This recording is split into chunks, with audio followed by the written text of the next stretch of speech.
Big boss 1 Telugu బుల్లితెరపైన ఒక range లో దూసుకుపోతుంది. NTR host గా వ్యవహరించిన బిగ్ బాస్ సీజన్ 1 మంచి టీఆర్పీ రేటింగ్ తో దూసుకుపోవడమే కాకుండా ఆ షోకి వచ్చిన కంటెస్టెంట్స్ కి మంచి గుర్తింపు తెచ్చిపెట్టింది. అందరికీ కూడా ఆఫర్స్ ని ఇచ్చింది. ఇక ఇప్పుడు బిగ్ బాస్ సీజన్ 2 మరో 4 రోజుల్లో ప్రారంభం కానుంది. అయితే ఈ సీజన్ కి కూడా ఎన్టీఆర్ ని హోస్ట్ గా వ్యవహరించగా అతనికి ఎన్టీఆర్ కి ఓకే చెప్పలేకపోయాడు. ఒప్పుకున్న ప్రాజెక్ట్స్ కారణంగా డేట్స్ అడ్జస్ట్ అవ్వలేక నో చెప్పేశాడు. దాంతో మా యాజమాన్యం వరుస విజయాలతో దూసుకుపోతున్న నేచురల్ స్టార్ నానిని ఎంపిక చేసింది. ఇక నాని అనేసరికి ఫ్యాన్స్ కి కొంచెం ఊపు వచ్చింది. అంతేకాకుండా సీజన్ 1 మంచి మైలేజ్ ని తీసుకురావడంతో సీజన్ 2 మరింత రక్తి కట్టించాలని మా యాజమాన్యం ప్లాన్ వేసింది.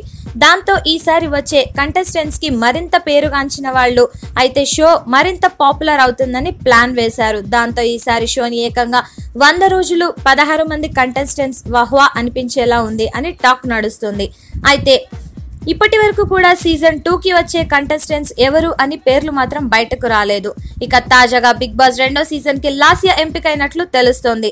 లాస్య కూడా ప్రస్తుతం సినిమా అవకాశాలు కానీ యాంకర్ గా కానీ బిజీగా లేదు. అందుకే ఆమె బిగ్ బాస్ 2లో పాల్గొనేందుకు సిద్ధం అవుతుందట. ఇందుకు ఆమె భర్త కూడా ఒప్పుకున్నట్లు తెలుస్తోంది. అయితే ఇది అధికారికంగా మాత్రం ఇంకా కన్ఫర్మ్ కాలేదు. మరో 2 రోజుల్లో ఇందులో పాల్గొనే సెలబ్రిటీల పేర్లు బిగ్ బాస్ యూనిట్ బయట పెట్టనున్నట్లు తెలుస్తోంది. Please subscribe to Public Talk TV. Please subscribe Public Talk TV. Please subscribe to Public Talk TV. Tell me pretty lies, look me in the face. Tell me that you love me, even if it's fake, 'cause I don't fucking care.